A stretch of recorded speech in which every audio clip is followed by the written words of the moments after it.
My name is Ella, and at 28 years old, I never thought I would be standing in the pouring rain staring at my parents as they begged for my forgiveness. For most of my life, I lived in the shadow of my sister Abigail, watching as they showered her with love and attention while I fought for scraps of their affection. 2 years ago, I finally exposed her web of manipulation, only to have my family turn their backs on me completely.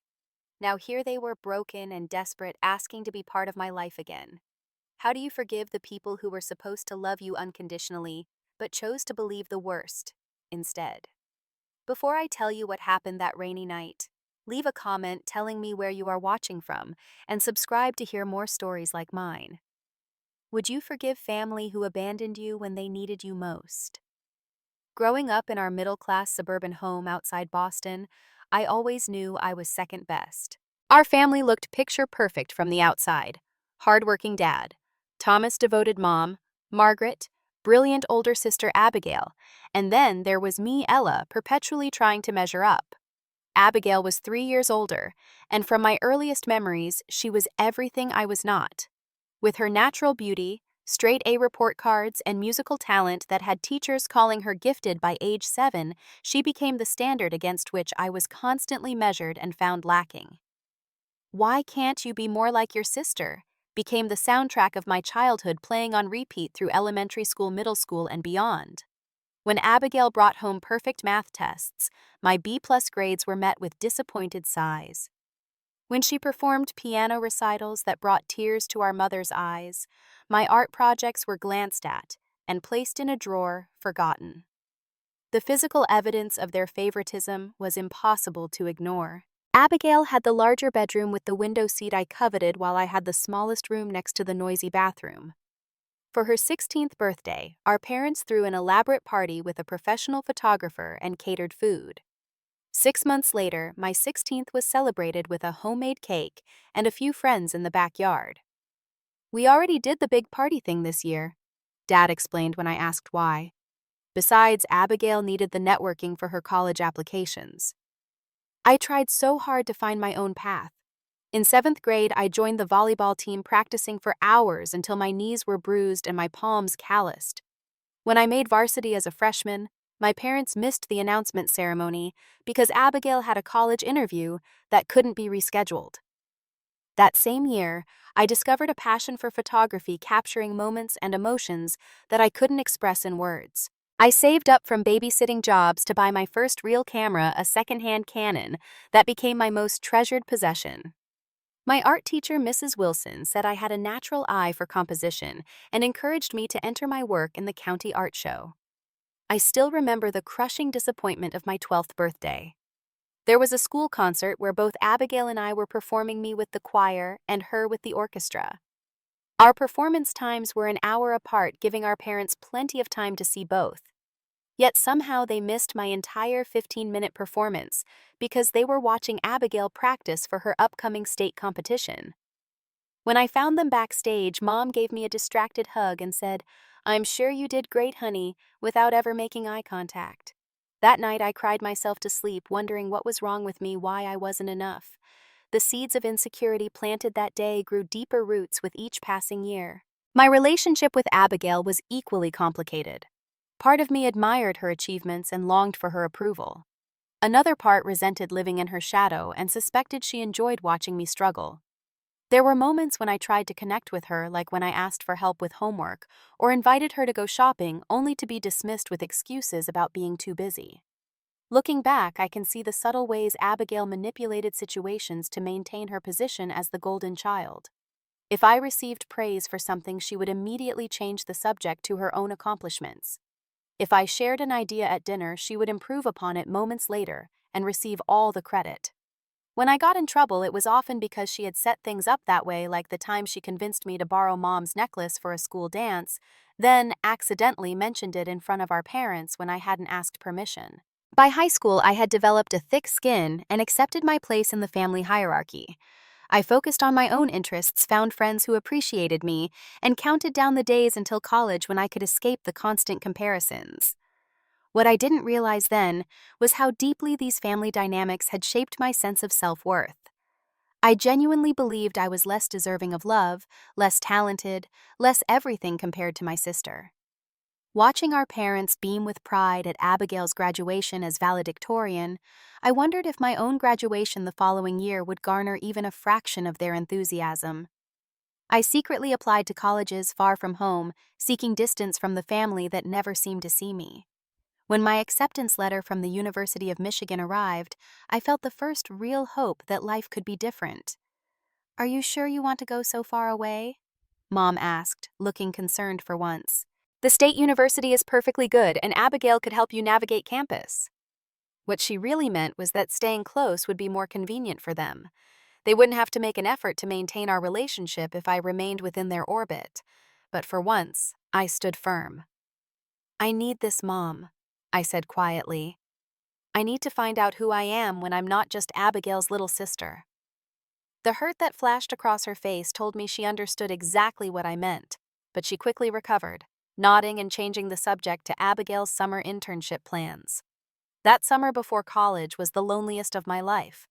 While my friends celebrated our final months together, my parents were preoccupied with Abigail's college graduation and job interviews. I spent hours alone with my camera documenting the neighborhood I'd soon leave behind, creating a visual diary of the life I was eager to escape.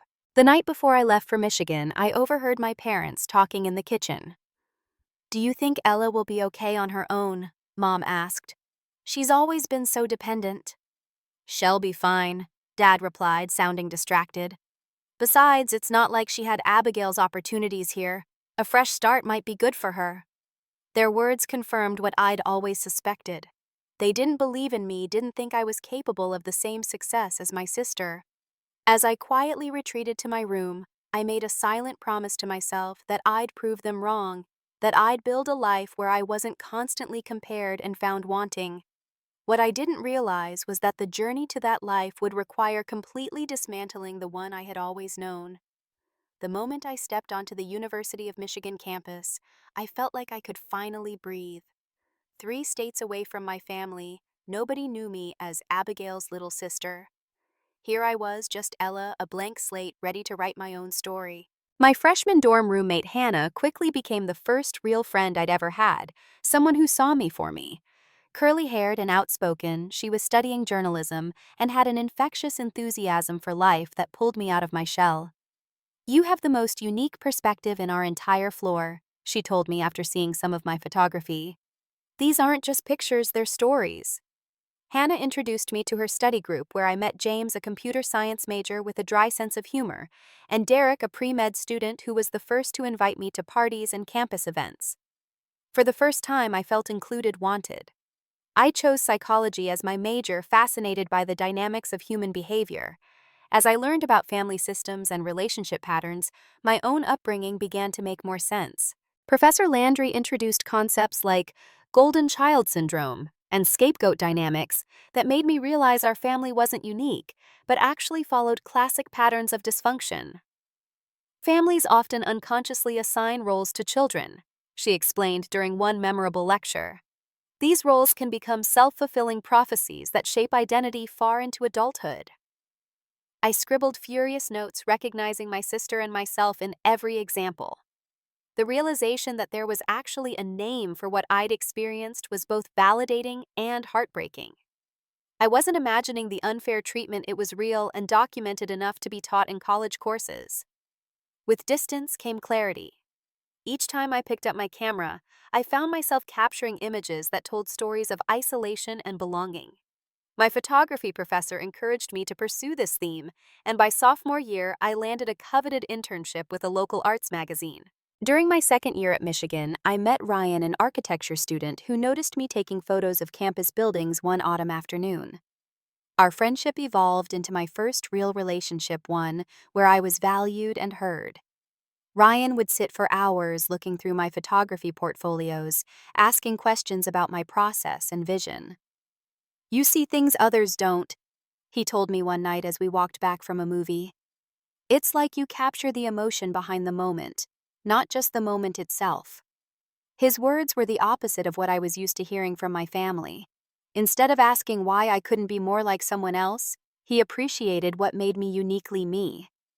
Meanwhile, my phone calls home remained predictable. Mom and Dad would give brief pleasantries about the weather or local news before launching into detailed updates about Abigail's life, her graduation with highest honors from Dartmouth, her prestigious job at a Boston financial firm, her new boyfriend Jason, who was finishing medical school. Abigail just got promoted after only 6 months, Dad announced proudly during one call, not even asking about my own internship I'd mentioned the previous week. And she's dating that wonderful doctor now, Mom added.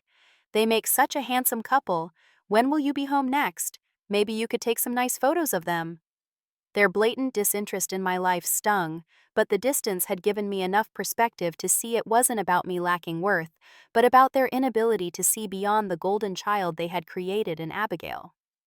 When I did return home for holidays, I began to observe my sister's behavior with new eyes.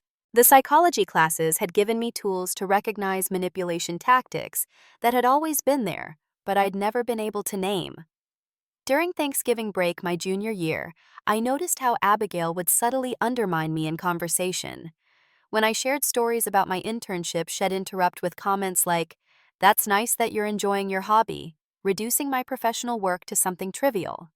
At dinner with extended family, she expertly redirected any attention that came my way, mentioning her own accomplishments or creating mini emergencies that required everyone to focus on her.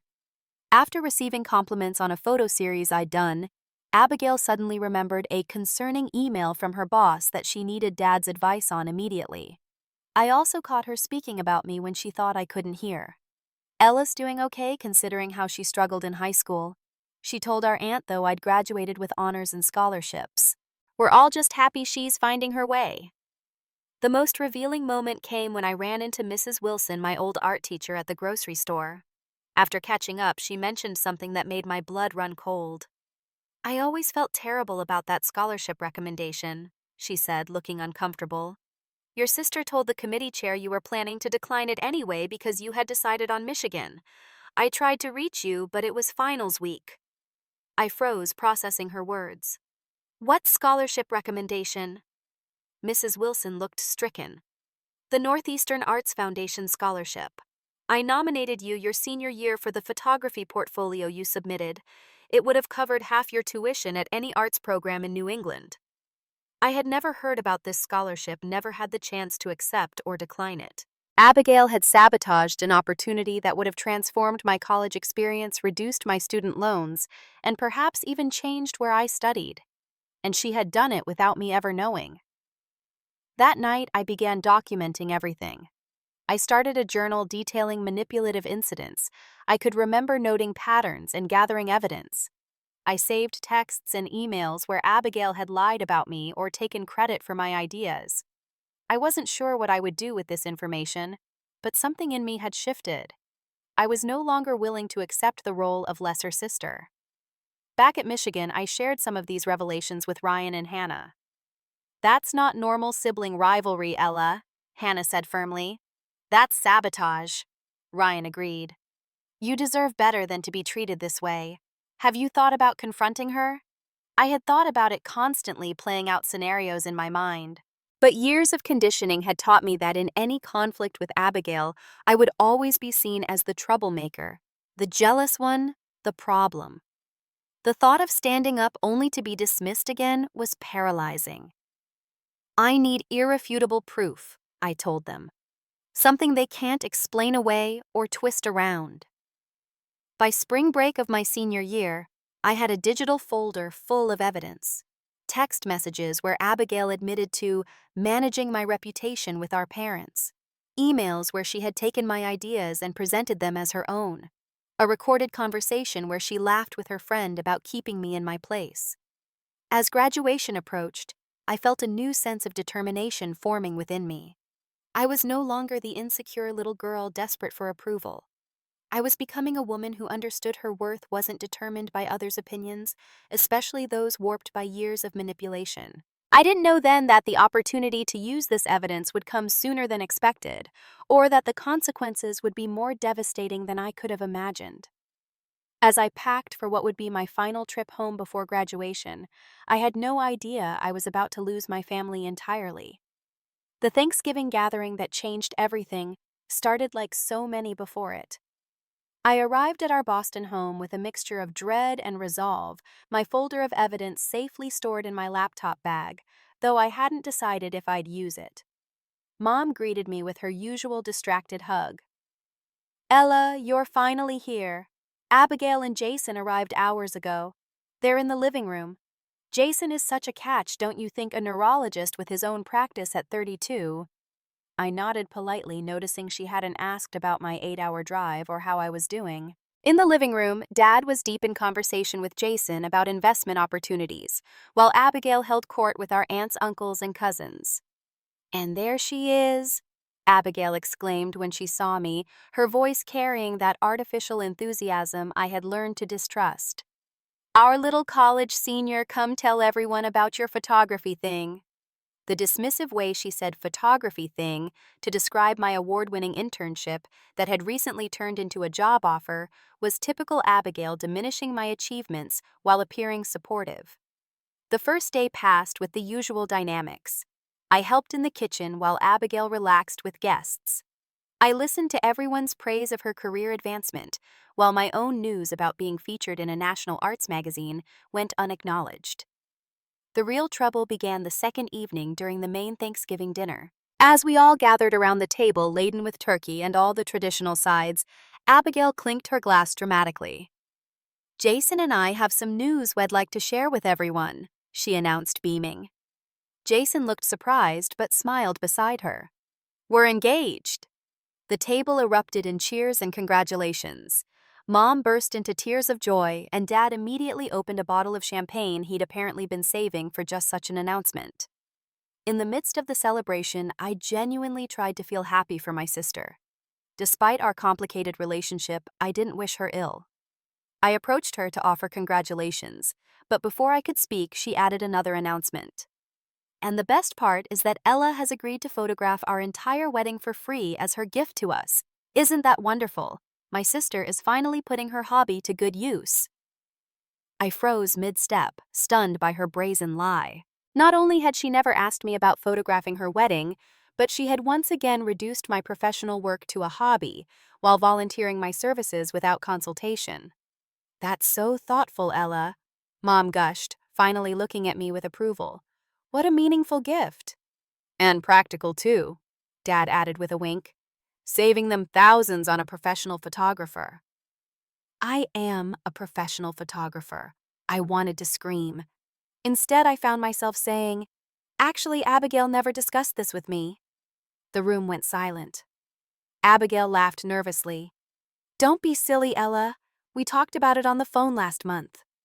"We didn't," I said firmly. "In fact, we haven't spoken on the phone in over 3 months." Jason looked confused. "But Abigail told me you'd enthusiastically agreed. She said you were excited to be involved." Something in me snapped. Years of swallowing lies, accepting unfair treatment, and walking on eggshells around my sister's ego suddenly crystallized into a moment of perfect clarity. I was done. "There are a lot of things Abigail claims that aren't true," I said quietly, "including that she helped pay for my college education." Now all eyes were on me, including Abigail's, whose expression had shifted from confusion to warning. "What are you talking about?" Dad asked. "Your sister has always supported you." "Has she?" I opened my laptop, which I'd brought to the table to show family photos, and instead pulled up my evidence folder. "Would you like to see the texts where she told her friends she makes sure you both still see me as the struggling little sister, or maybe the email where she admitted sabotaging my scholarship opportunity in high school?" "Ella, this is inappropriate," Mom hissed, looking around at our uncomfortable relatives. "This is Abigail's special announcement." "Just like every day has been Abigail's special day for the last 28 years, I replied, my voice steady despite my racing heart. "I'm simply correcting the record." Turning to Jason, I continued. "Did you know Abigail told our parents that I dropped out of college for a semester due to poor grades, when actually I was doing an intensive photography workshop in New York that led to my first gallery showing?" Jason looked at Abigail with new uncertainty. "You said Ella had academic problems and you helped her get back on track." She needed the help. Abigail insisted, her voice taking on the victim tone I knew so well. She's always been jealous of me. This is just another example of her trying to ruin my moment. Show me, Dad demanded suddenly, pointing to my laptop. Show me this supposed evidence. For the next 20 minutes, in a painfully quiet dining room, I displayed years of collected proof. Text messages where Abigail admitted to lying about me to maintain her status. Emails where she took credit for my accomplishments. The forged decline letter for the scholarship I never knew about, sent from an email account with my name, but created by her. As the evidence mounted, Abigail's tactics shifted.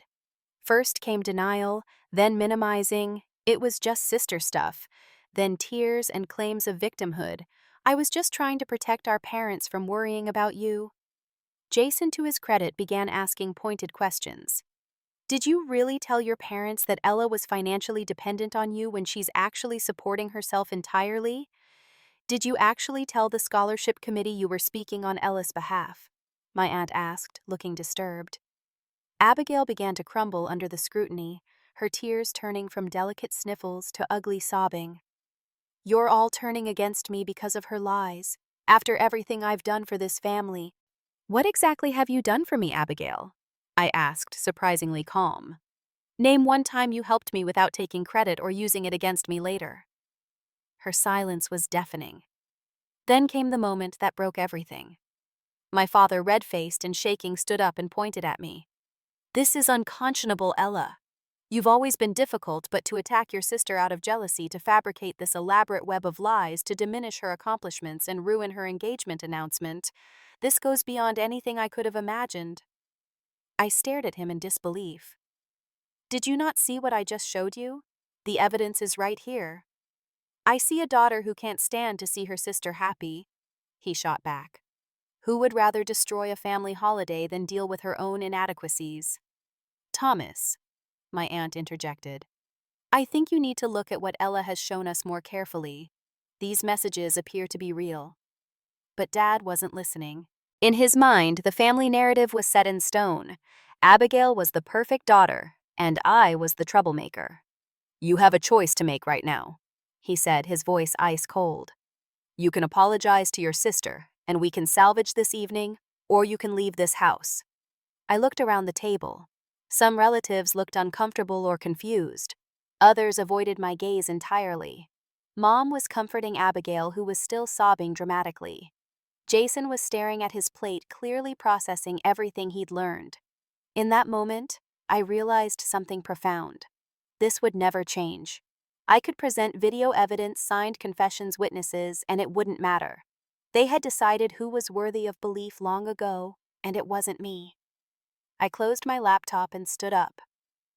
I'm not apologizing for telling the truth, I said quietly. And I'm not staying where I'm not believed. As I turned to leave, my mother finally spoke directly to me, her words like knives. If you walk out that door, Ella, don't bother coming back. From now on, I have only one daughter. The collective gasp around the table didn't stop me. With a strange sense of calm, I packed my belongings, walked to my car, and drove away in the dark November night, snow beginning to fall, as New England weather mirrored the cold reality of my new existence. I was 22 years old, about to graduate college, and had just been disowned by the people who were supposed to love me unconditionally. As I navigated through the snowstorm, tears blurring my vision, I had no idea where I was going or what came next. I only knew there was no going back. The weeks after being disowned passed in a blur of grief, anger, and disorientation. Hannah, my college roommate, immediately offered her couch when I called her sobbing from a highway rest stop that night. 2 days later, I was in New York, where she'd started her journalism career. Stay as long as you need, she insisted, clearing space in her tiny one-bedroom apartment in Brooklyn. We can figure this out together. I finished my final semester remotely sending assignments from Hannah's kitchen table, while trying to process the enormity of what had happened.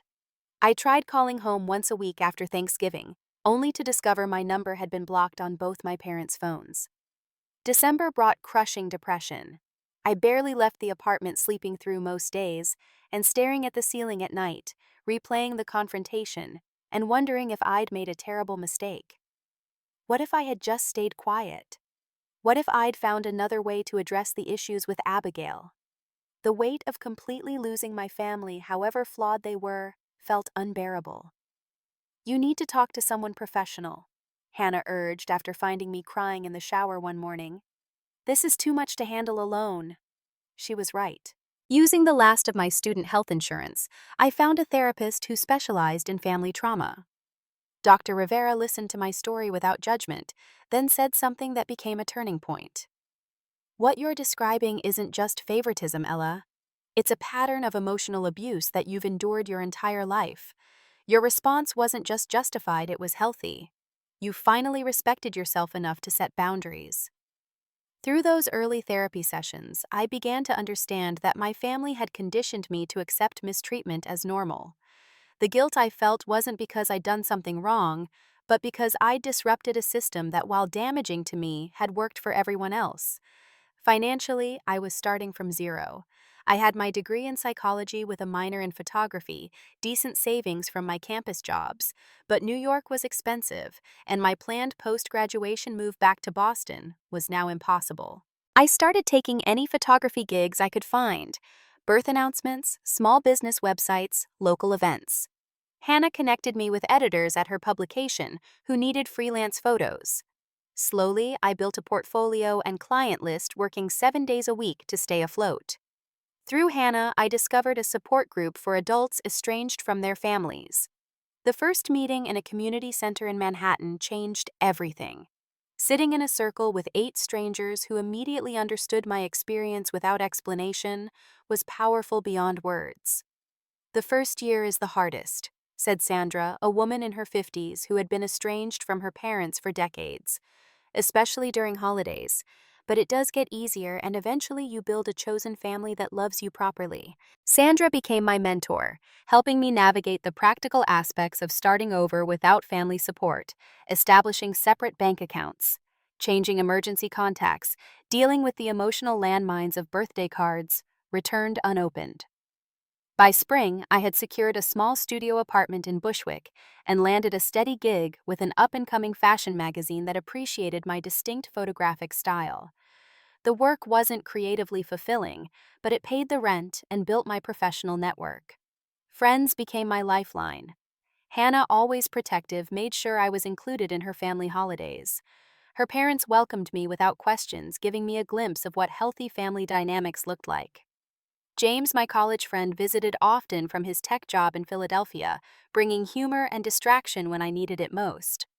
Summer brought a breakthrough in my career. An art director saw my personal photography project documenting isolated urban spaces and offered me a chance to shoot a photo essay for a prestigious cultural magazine.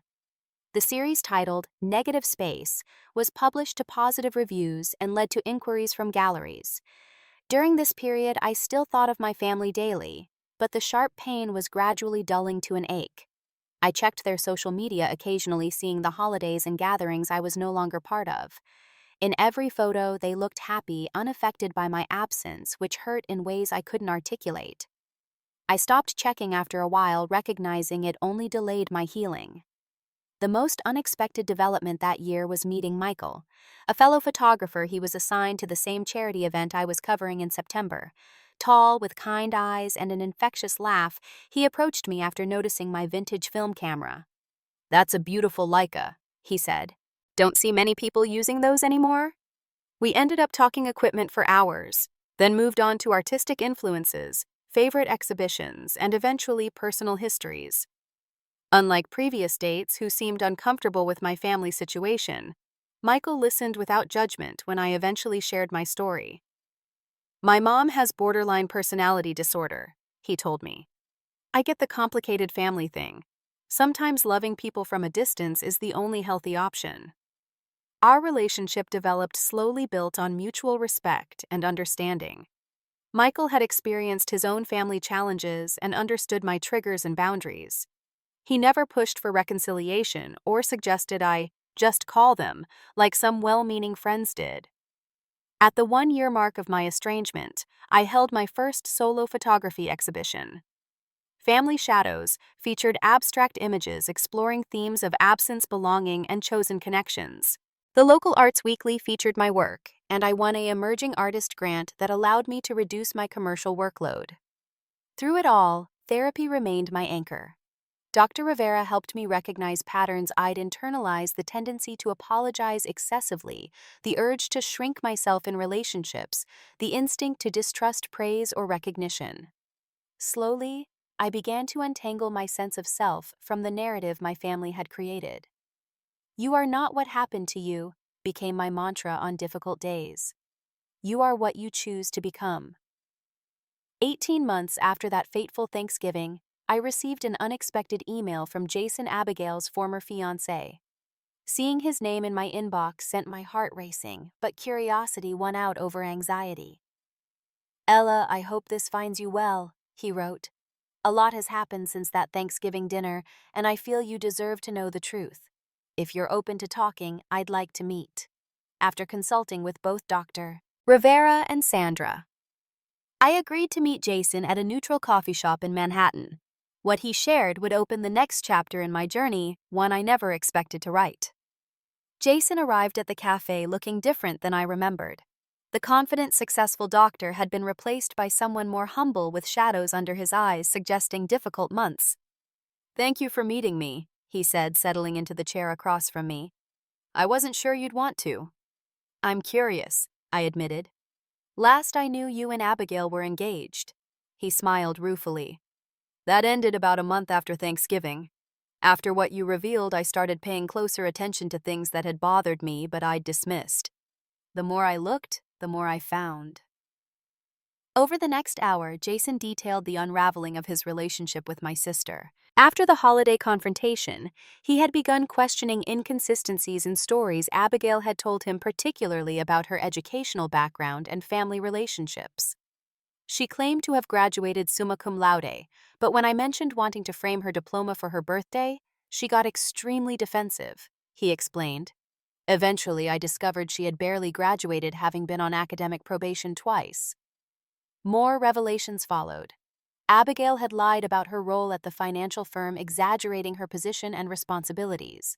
When her employers discovered discrepancies in her resume, she was terminated 6 months after Thanksgiving.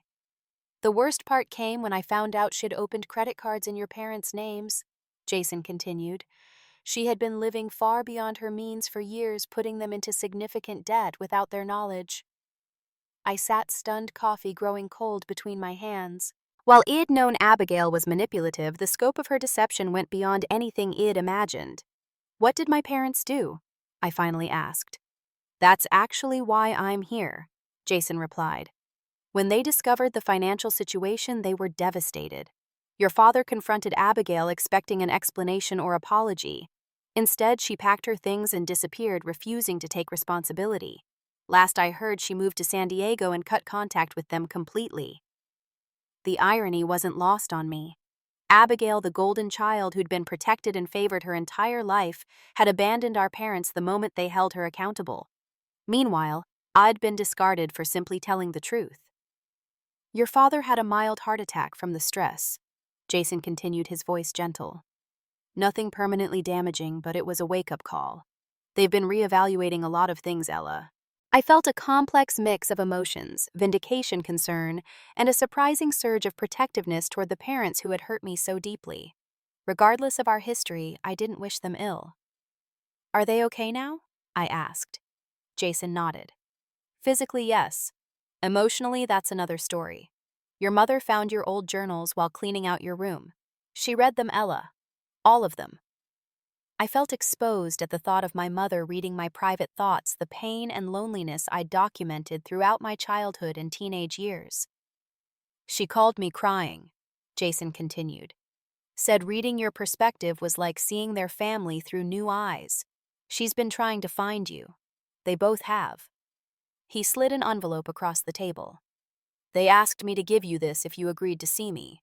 No pressure to respond, but they wanted you to have it." The envelope felt impossibly heavy in my hands. Part of me wanted to tear it open immediately, while another part wanted to throw it away unread.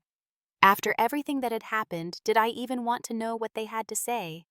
"Thank you for telling me all this," I said finally. "And I'm sorry about how things ended with Abigail." Jason shrugged. Honestly, you did me a favor. Better to learn who someone truly is before marriage than after. He hesitated, then added, For what it's worth, I think you're incredibly brave. Standing up for yourself that day couldn't have been easy.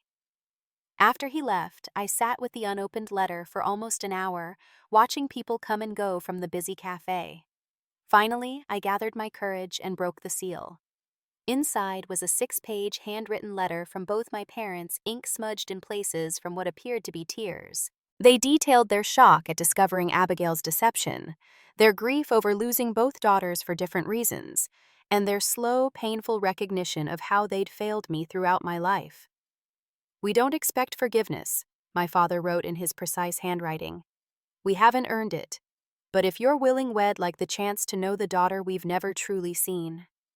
Included was a check attempting to reimburse me for college expenses and their new phone numbers.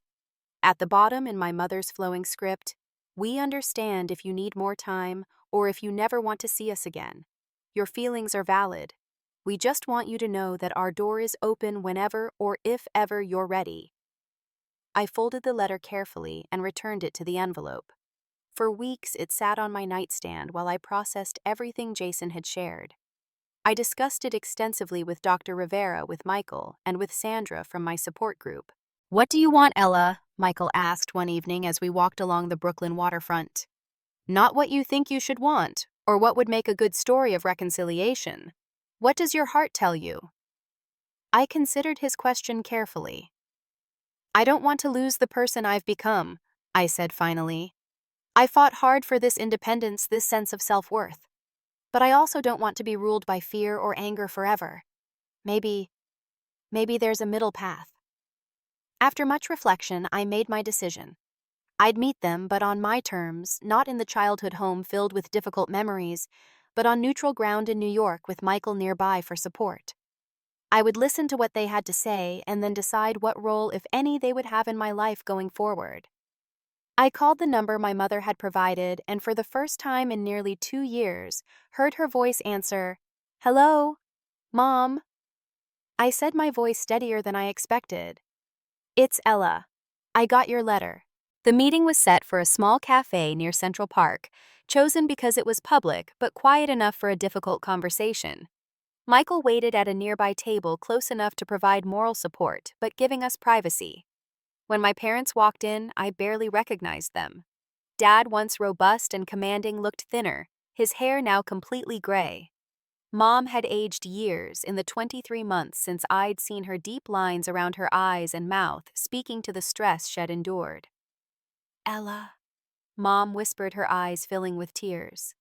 "You look beautiful." I had deliberately put effort into my appearance that day, wearing a successful photographer's outfit, professional, confident, a visible reminder that I'd thrived despite everything. My hair was styled, my makeup subtle but polished. I was no longer the uncertain young woman who'd fled their house that Thanksgiving night. "Please sit down," I said, gesturing to the chairs across from me. They complied immediately, movements hesitant, like they feared any wrong move might cause me to vanish. For a moment, we sat in awkward silence, the weight of 2 years and a lifetime of misunderstanding between us. "Thank you for agreeing to see us," Dad finally said, his voice lacking the authoritative tone I'd always known. We don't deserve it." "I haven't decided anything yet," I replied honestly. "I'm just here to listen." And listen I did as they took turns explaining the painful awakening that had followed my departure and Abigail's subsequent betrayal. They described the shock of discovering credit card statements for accounts they never opened, the confrontation that led to Abigail walking out without explanation, and the devastating realization that the daughter they had placed on a pedestal had been manipulating them for years. "Finding your journals was the worst part," Mom admitted, tears running freely now. "Reading how you'd felt all those years, the little girl who thought she wasn't lovable enough." Her voice broke. "I failed you so completely, Ella. We both did. We had no right to ask your forgiveness then, and we have even less right now," Dad continued. "But we want you to know that we see it all now, the way we compared you, dismissed. You never gave you the attention and support you deserved." I sat silently processing their words. Part of me had imagined this moment of vindication for years, yet now that it was happening, I felt strangely hollow. Their acknowledgement couldn't undo the years of pain or restore the relationship we'd never had. "Where's Abigail now?" I asked, realizing I felt more curiosity than anger when speaking her name. "California, we think," Dad replied. "She calls occasionally, always needing money, but refuses to come home or take responsibility. We've been going to family therapy trying to understand how we created this dynamic." "What do you want from me?" I asked directly. "Why reach out after all this time?" They exchanged glances and Mom spoke softly. "We want to know you, Ella. The real you, not the shadow we forced you to live in. We want to learn who our daughter is if you'll let us." "And if I don't want that?" I challenged. "If I say no, then we'll respect your decision," Dad said firmly. "We've learned the hard way what happens when you try to force relationships into what you think they should be, rather than accepting what they are."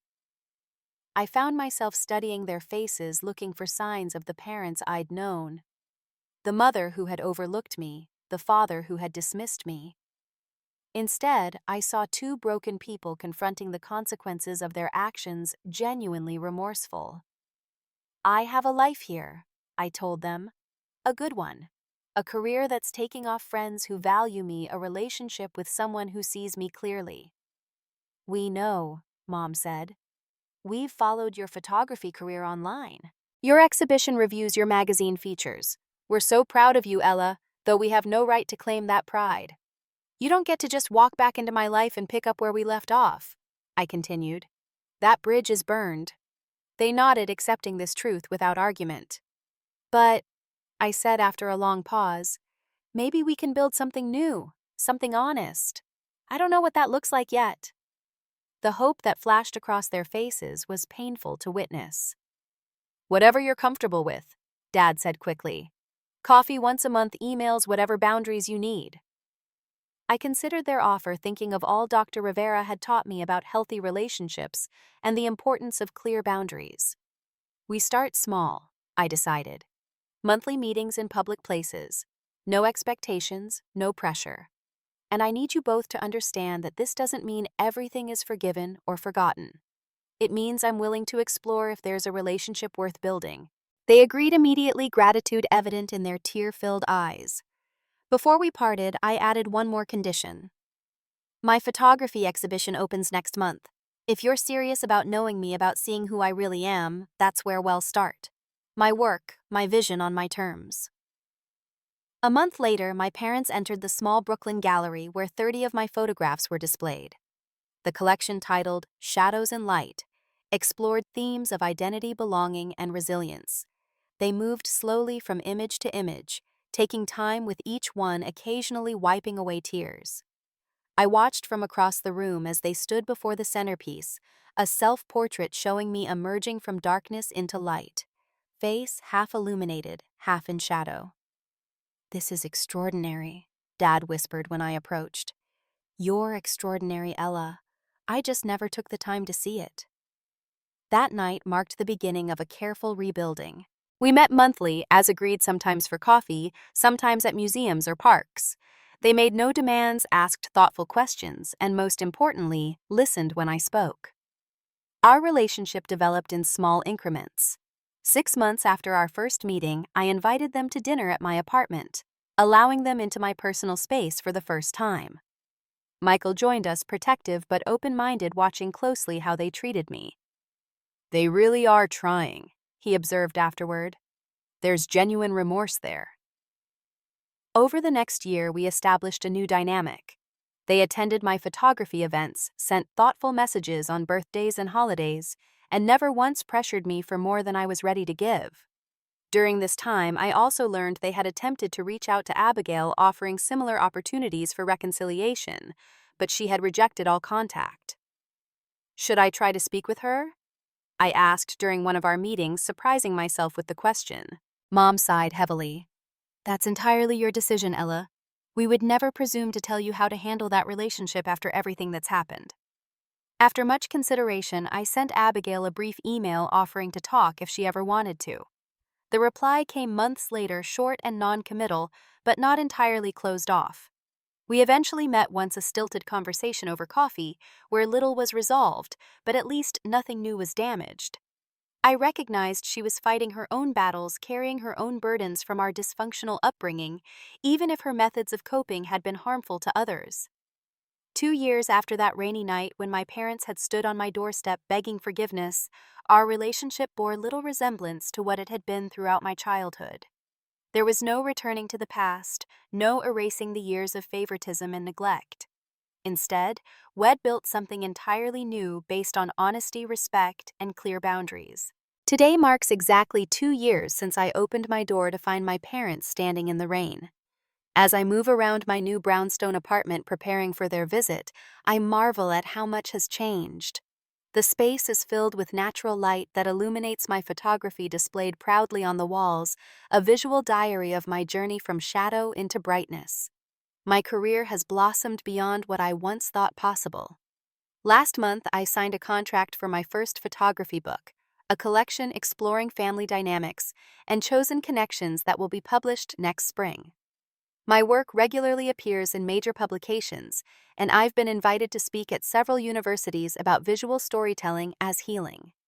Michael and I got engaged 6 months ago, a partnership built on mutual respect and genuine appreciation for each other's strengths. He understands my history in ways few others could, having witnessed both my struggles and triumphs. When he proposed, he promised to create the family Wed.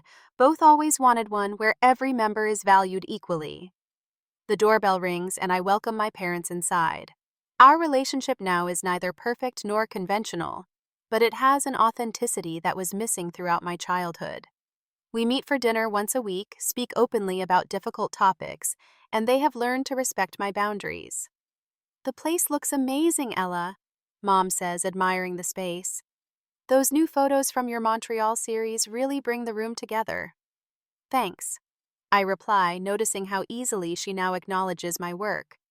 "I thought they captured that liminal feeling I was going for." Dad nods appreciatively. "The lighting technique you used there reminds me of that exhibition we saw at MoMA last month."